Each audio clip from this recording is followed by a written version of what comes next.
Yeah. Yeah.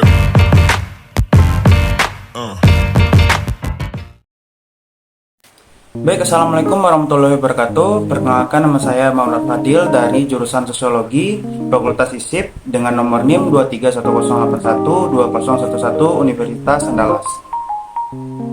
Baik, di video kali ini saya akan membahas satu materi yang berjudul penyalahgunaan platform digital untuk melakukan kejahatan seksual. Nah, sebelum kita lanjut ke soal pembahasannya, kita perlu tahu dulu apa itu yang dinamakan dengan platform digital dan kejahatan seksual. Nah, untuk platform digital adalah ruang digital yang menyediakan fasilitas bagi pengguna untuk berkolaborasi, berinteraksi, atau bertransaksi digital. Nah, untuk selanjutnya yaitu kejahatan seksual. Kejahatan seksual adalah suatu tindak kejahatan yang bisa merugikan orang lain atau bahkan menimbulkan trauma pada korban. Kasus kejahatan seksual kian marak terjadi. Meski demikian, masih banyak orang yang tidak mengenali cirinya. Akibatnya, sangat sulit untuk mencegah tindakan tersebut baik yang dialami oleh diri sendiri maupun orang lain.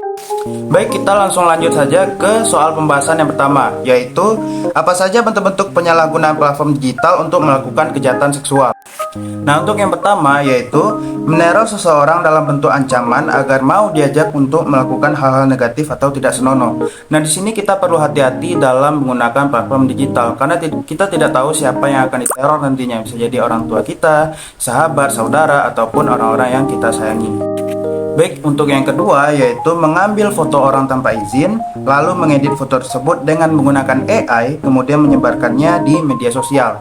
Nah, dengan kemajuan zaman sekarang ini, kita tidak tahu nih bagaimana cara yang dilakukan oleh para penjahat ini. Bisa saja para penjahat ini mengambil foto orang tanpa izin, lalu mengeditnya menggunakan AI dan merubahnya menjadi tanpa busana.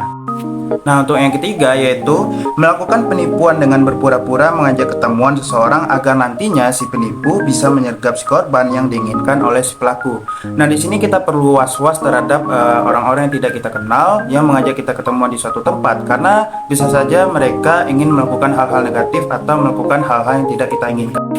Nah, itulah soal pembahasan yang pertama. Sekarang kita lanjut ke pembahasan yang kedua, yaitu apa saja faktor-faktor yang mendorong seseorang dalam penyalahgunaan platform digital untuk melakukan kejahatan seksual. Nah, yang pertama yaitu tidak adanya edukasi yang diberikan kepada seorang pengguna platform digital dan menjadikannya sebagai pemenuh hasrat pribadinya tersebut. Nah, di sini kita sangat perlu mengedukasi diri kita agar nantinya kita tidak salah dalam menggunakan platform digital ini.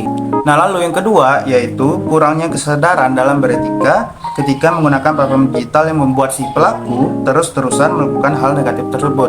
Nah, di sini kita juga perlu yang namanya etika dalam menggunakan platform digital ini. Karena jika kita sembarangan dalam menggunakan platform digital, nantinya kita bisa dituntut ke jalur hukum.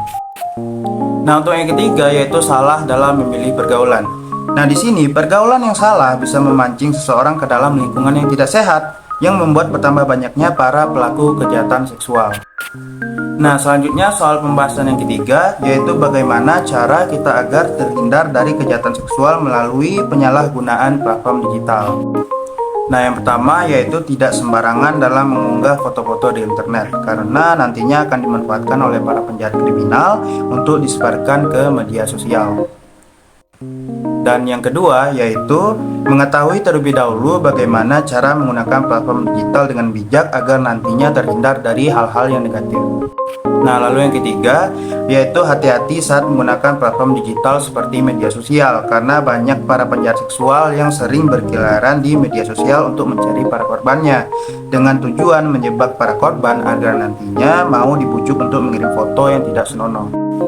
Nah, itulah materi pembahasan dari saya. Dan kesimpulannya adalah kita sebagai pengguna dari platform digital harus bijak dalam menggunakannya karena teknologi bisa membantu pekerjaan kita menjadi lebih efektif. Tetapi jika kita salah dalam menggunakannya, itu bisa saja mendatangkan dampak negatif. Jadi berbijaklah dalam menggunakan teknologi di zaman modern ini. Baiklah, itulah pembahasan materi dari saya. Sekian dan terima kasih. Saya tutup dengan wabillahi taufiq wal hidayah. Wassalamualaikum warahmatullahi wabarakatuh.